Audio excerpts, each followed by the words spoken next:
Have you ever heard the bigger the risk, the more the returns? The smaller the risk, the lesser the returns. Have you ever heard of something like that? Well, that's what we are about to discuss today. In today's episode, I'll be talking about risk versus returns, right? What nobody talks about, what the motivational speakers don't talk about. I've been to several events, several motivational events, several seminars, but nobody seems to talk about this, right? I'm going to do that today. I'm going to be talking about it today because, hey, I am not a motivational speaker. No, I am just somebody in business, right? A normal guy who's in business who loves to talk about what works. Okay, I'm very passionate about entrepreneurship. I'm very passionate about side hustle. That's why I have my side hustle and my focus on. All right, so today we are going to talk about risk and talk about rewards or returns. All right, so if you have already started business, if you've already started your business, what I am about to discuss today you can relate, right? It will be very, very evident because you might have experienced one or two. If you've not started business, this is to inform you what lies ahead of you. All right? Okay. So first, I will talk about the risks involved, right? So that you prepare yourself. Okay? Then I will talk about the returns that come with the risks. Right? So if you're ready as I am, this is your family head, Nana Yawusu. Let's dive into today's video or today's discussion. All right. So the risks. The first risk of entrepreneurship, especially when you start fresh, is the risk of no steady paycheck, no steady salary or income. Because when you start your business, right, as an entrepreneur, you don't have any salary coming in. You don't have any allowances coming in. No bonuses are coming in if you work in a bank. No 13th month. Charlie, one thing I used to enjoy back in the days when I used to work at the bank. December, you receive your salary, then you receive 13th month. Guess what? If you are running your own business, nothing like that happens. All right? So, if there is no business, there is no salary, there is no bonus, everything comes from your savings. Okay? And in case things are not moving on well, especially when you start, things eat into your personal savings. All right? And if you have started business, you will know that sometimes things get very, very good. Other times, things get very, very bad. So, it's like this, up and down. Right? So there is nothing like a steady paycheck. Please, this one, no motivational speaker will tell you. They will tell you 22 ways of being successful. Then people will be jumping around. But when you get into it, you know. That's the first one. Now, you would have to also sacrifice your personal savings.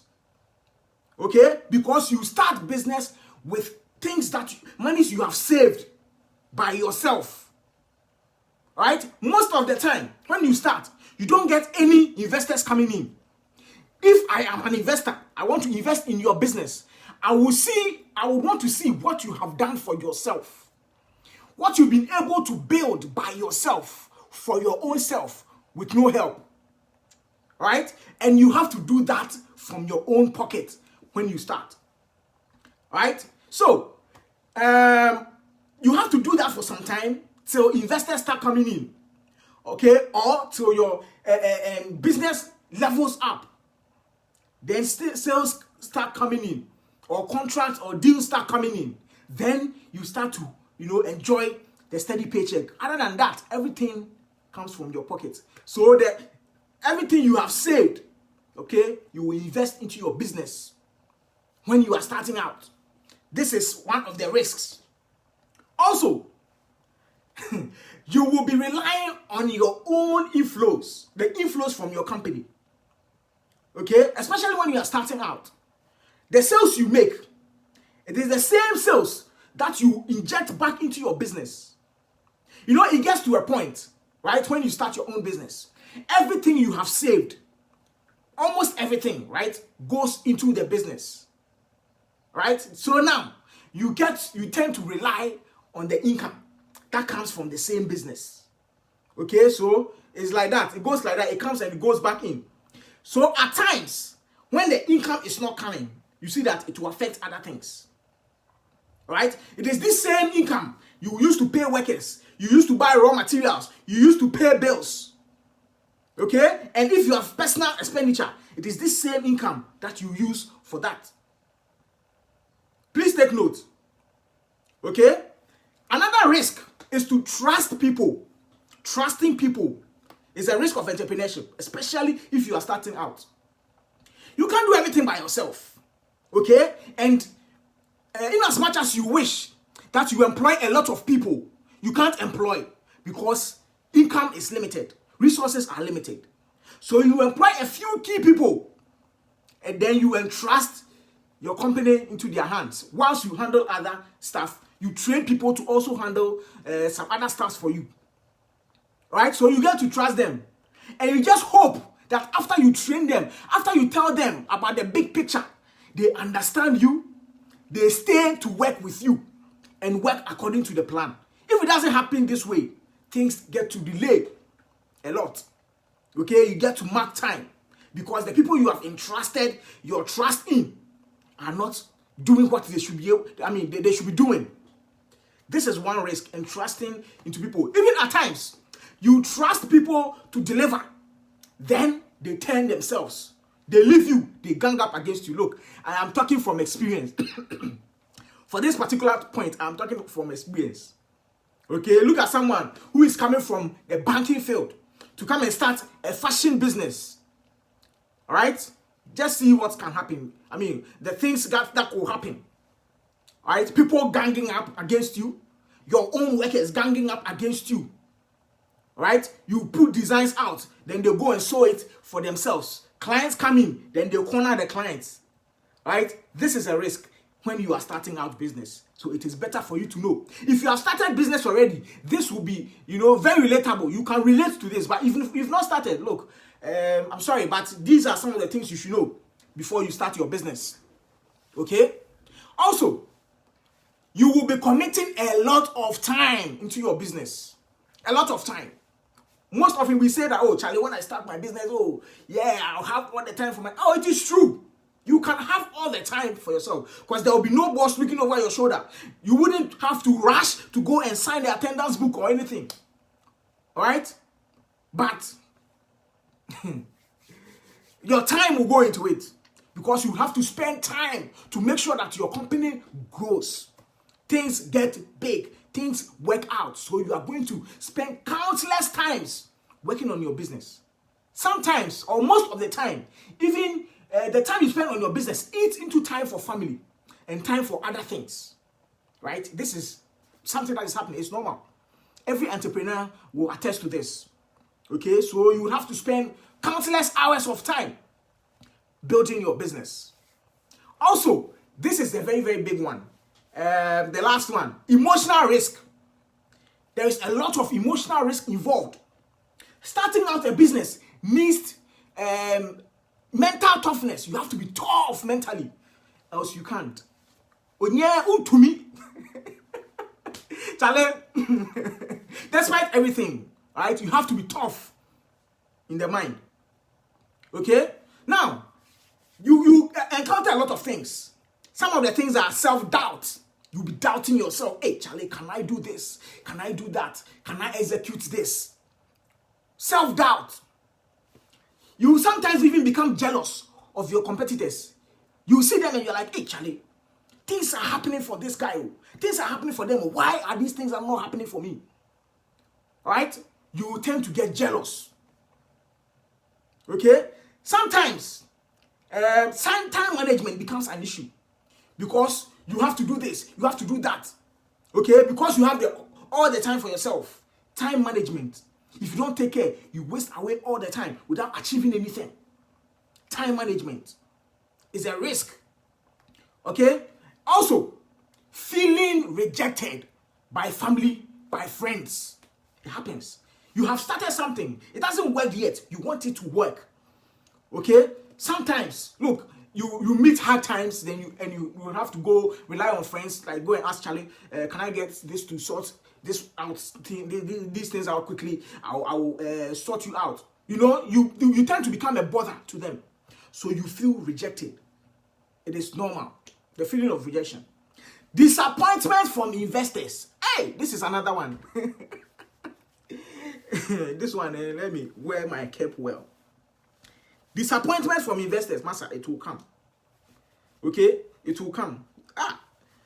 Massa, people will let you, even if you don't have what is it called? A business plan. Investors will let you go and build, create a business plan. Massa, this one, I'm talking from experience.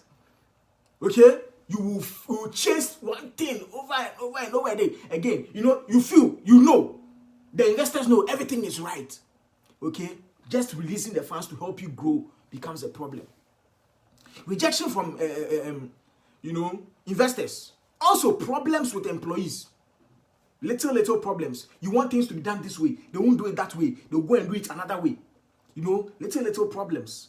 It happens. You know, people have their personal issues. You have your personal issues. Your employees have their personal issues. Sometimes it brings friction. You know, there's also overwhelm of tasks.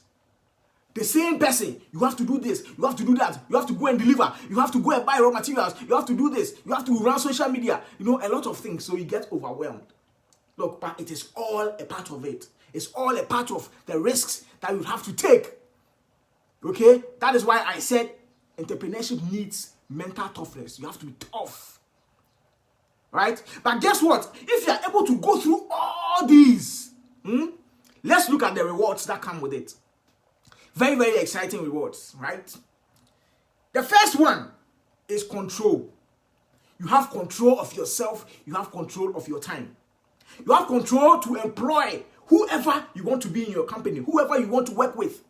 If you decide that, look, Charlie, I can't work with this person, you have the control to let them go.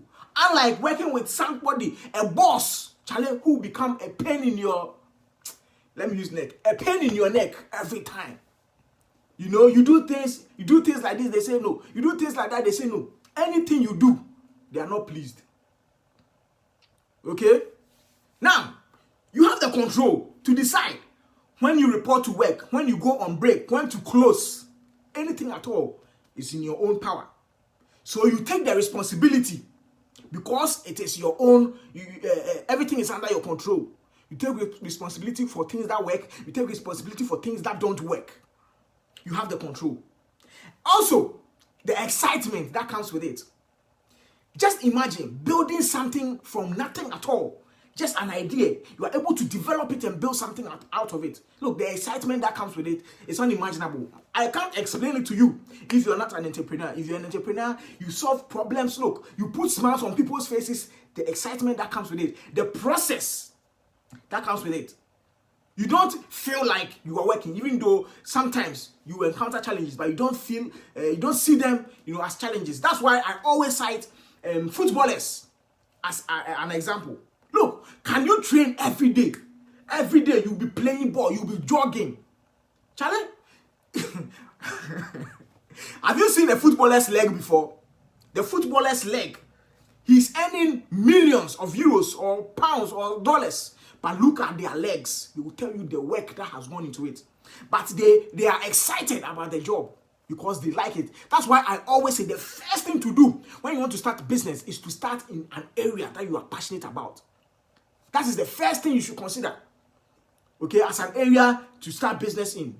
If you are starting a business in an area that you are not too passionate about, that you see that, oh, this person is doing it, and things are going on well, so I want to also do it.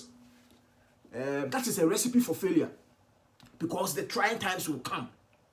If you're not excited about it, if you're not excited about the process, look, you will give up. Okay? You will give up. All right? Also, another reward is the flexibility that comes with it. This ties in with the control. The flexibility. All right? How you want things done. You manage your own time. The time you want to go for a meeting, you schedule your own appointments and meetings. Everything is under your control. Do you understand? So it's a part of it. Also, the freedom that comes with it. That one there. You know, if you are working for someone, you are like, Charlie, me, I want to have freedom. I want to be free. Okay? Truly, when you get out, when you start working on your own, you enjoy freedom. Freedom to make choices. Freedom to choose anything at all. Alright? Freedom to work anywhere. Look, I am working. I am home now. I'm doing this video. This video, I like to do videos, but it is also work. Right? If I had been somewhere, if I was working for somebody, I'm not sure I'll be able to be doing this, you know, coming to you guys 3 times every week. Okay, so freedom to work from anywhere, freedom to go anywhere you want, freedom to travel. You can decide to travel and work. Okay, that's the freedom to choose whatever you want, freedom to do whatever you want and when to do it. That freedom. All right, that is also a reward that comes with entrepreneurship. Also, you learn new skills. You get to learn a lot of new skills. All right, look, because you have to wear several hats when you start out. You learn a lot of things. I'll take myself for example. I'm coming from a banking background. Okay, I had to learn how to stitch, how to use the machine. All right, I had to learn how to edit videos. I had to learn how to speak on camera, just like I'm doing here. All right, you learn a lot of things. You learn how to negotiate. You learn how to speak with customers. You learn how to relate to people. Look, a lot of things. Alright, so you build yourself, you build capacity, you learn a lot of things. Alright, last but not least, the salary. That's the juicy part of it. Look, you give yourself a raise anytime you want. Anytime you decide that, like, Charlie, I need a raise, you give yourself the raise. You increase your salary. You pay yourself something that you think is beneficial to you, a befitting salary. You get to pay yourself. Pay yourself well. Pay yourself enough that will make you live a comfortable life. Alright? Pay yourself enough that will make you live the lifestyle that everybody else will wish but can never have because they've not paid the price of the risk. Alright? You get to live, Charlie. You get to live to the fullest. You get to live a life of purpose. You know? That lifestyle, that kind of lifestyle that everybody wants, but they can't know. Because they've not paid the price of taking the risk. And the last one is the impact. The impact, you know, I believe this, that we don't only get into business or we don't only strive to make money for ourselves or for our families, but the impact we can create or make on others. When you start a business, you employ people. Okay? You give people their livelihoods. You are in charge of families. The people's families, they rely on them. You get to pay them salary so that they also get to look after their families. So that the impact for doing that. Okay? Also, you create employment. Fine. You get to meet different people. You solve problems by whatever you are doing, whatever you've started. You solve. Entrepreneurship are in the business of solving problems. Okay, just look at people who are making it and look at the kind of problems they are solving. Big problems, huge problems. All right, you get to impact, and not only that, even your community, the CSR, corporate social responsibility. Okay, so you get to impart lives, put smiles on people's faces. You change lives. That alone, all right, that alone, look, comes with a lot of blessings. Okay. So, we've looked at the risks, we've looked at the rewards. Let us look at levels of value. Okay? This one also, we can relate it to the risk and the results. The rewards. Levels of value. Let me quickly go through. There are 4 main levels of value. Okay? The first level, that is the lowest level, is the implementation level. Alright? What you put in determines what you get. Okay, the value you bring into anything determines the income you get. All right, it's just words like the risk you take determines the reward you get. So the first stage is the implementation stage. Anybody who is working at the implementation stage, you use your strength. If you use your strength to work, okay, if you are at the lowest level in your company, you have all supervisors.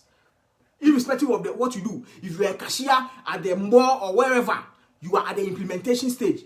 If you go on the field, direct sales and all those things, you are at the implementation stage because you have a superior, somebody looking over the work you are doing. And mostly, or all the time, the implementers, they receive the minimum, yet they do the hardest work. They use their manpower, their strength. If I'm telling lies, comment in the comment box down below. That is the minimum, that is the least. Okay? You are working so hard with your strength, okay, your muscles, but you are receiving less salary. You keep complaining about your salary. That is where you are, and that is what the company sees you as bringing to the table. That is why they are paying you how much they are paying you, and that is why you also keep complaining. The next stage is the unification stage. Those are the supervisors. They don't do the hard work, but they supervise those doing the hard work, the implementers. That is the next stage. The implementers or the unifiers or the supervisors, they take higher than the implementers because they are supervising them. Okay, that's the second level of value. All right, managers in companies, they are at this level. They supervise and they take higher. The next step, the next stage is the communicators, the communication stage. Under this one, we have politicians, we have artists, musicians, we have celebrities, we have actors, we have footballers. The communication stage. These communicators, they use their talent mostly to work. They don't do the hard work. Okay, they communicate to the heart. They communicate to your heart. Let's see how you feel. Okay, when the team you love, when Lionel Messi misses a goal, when Asamoah Gyan misses a goal, you see how you feel. When Shatawale brings out a music, when Sarkodie brings out a music, one music or the other, you see how you feel. You see how passionate and loyal their followers are. They communicate to their hearts. They use their talent. They don't do the physical lifting and everything. But they earn more than the first stage and the second stage. Alright? Because they are using their talent. Politicians, they just come talk to you. One or two, convince you, you vote for them, they get power. They enjoy more. Mostly, these people, their communicators, get to form people around them. They rally, people who will rally around them. Because they are communicating to their heart, they can relate to whatever they are doing. Okay? The Shatter Movement, Beam Nation, Sack Nation, all these people, they are loyalists. Because their idols communicate to their heart. Okay? In effect, they are customers who buy from them. They patronize the events, they buy the CDs, they stream their videos, they stream their audios and everything. And these idols get to win the awards because they are using their talent. They are communicating to hearts. Are you guys understanding me? Am I communicating to somebody? Today we are talking about risks and reward. But before these people will get there, these artists, these footballers will get there. They will put in a lot of time underground, recording music after music after music, training. Okay, so they get to rise. All right, they don't get paid. They rather pay the people who manage them. Fine, if they get paid, like footballers, they get paid more money. Okay, and the last stage. Are you guys ready? The last stage is entrepreneurs. All these people, all these stages, they use one resource, but entrepreneurs use two resources. Right? Entrepreneurs use money. They also use their imagination to make money. Okay? The greatest asset or tool that God has given us to make money is our imagination. Okay? Entrepreneurs make a lot of money by using money. They employ people. They pay them money to do their job for them, to do their job. They use their mind to think into the future, to solve problems. Hence, they make a lot of money. They are those you will see, the richest in the societies. Just look at them. Look at our society. Unfortunately, in our part of the world, Ghana, nobody will come and tell you, this is how I make my money. Everybody is hiding it. So we don't have mentors around. You know? Everybody is scared. But it doesn't happen in other parts of the world. So if you are looking for mentors, we have to rely on mentors from outside. Okay? And follow their procedures. Sometimes their procedures don't work. Their systems don't work. Just like in our economies. But we have to maneuver our ways through because we don't have people who are willing to mentor us through. But there are people who have made it, the entrepreneurs. That's the highest level of income. All right? To end with, I'll give you 3 quotes. 3 of my favorite quotes about risk. But before I go on, you guys know I'm having an event this month, a free event for that matter. Okay? Where I'm going to be talking about Facebook advertising specifically. You need to start from somewhere. Okay? So how you can advertise, how you can target your competitors' customers, market your product to them, how you can take all your competitors' customers. I'm going to reveal some strategies, some tactics, small things you can add to your business. Okay, that your competitors are not doing to help you to get there, to reach, your potential, to be able to get the rewards from the risks you are taking faster.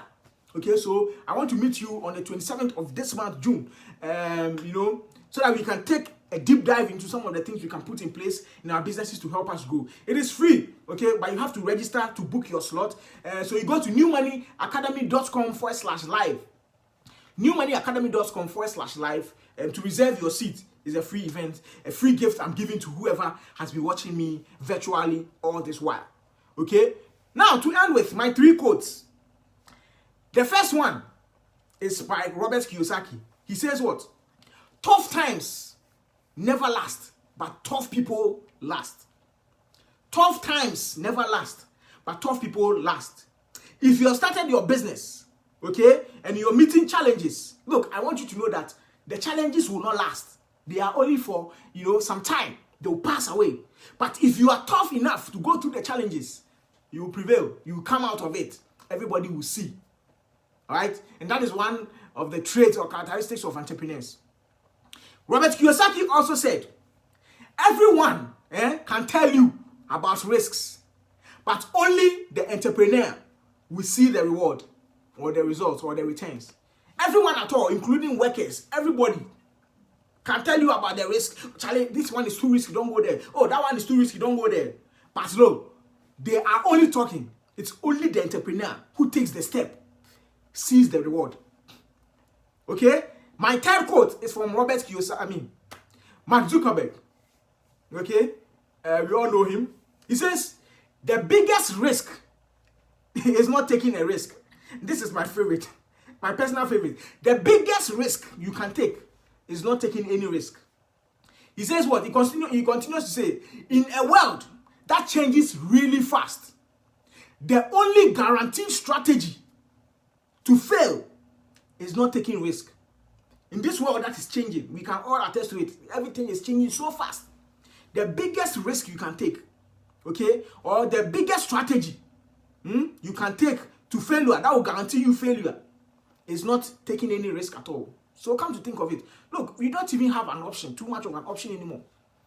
You are receiving only your salary, but you are always scared that tomorrow you will not come and meet your job. But if you've started something on the side, at least it cushions you to know that, look, I have started my own side hustle. And in due time, okay, I will grow it. I'm growing it on the side. Whilst I'm taking salary from here, I've started my own small thing. I'm growing it. It will grow. Later, I'll resign and go and manage it full time. All right. So I hope you learned something from today's video. Today's video was very, very exciting. I got to throw some stones. All right. But I enjoyed the video. If you're now joining, you're late. Start from the beginning. Watch till the end. All right. And I'll come your way again with another exciting episode. Till then, hey, as always, stay focused on your side hustle. Focus.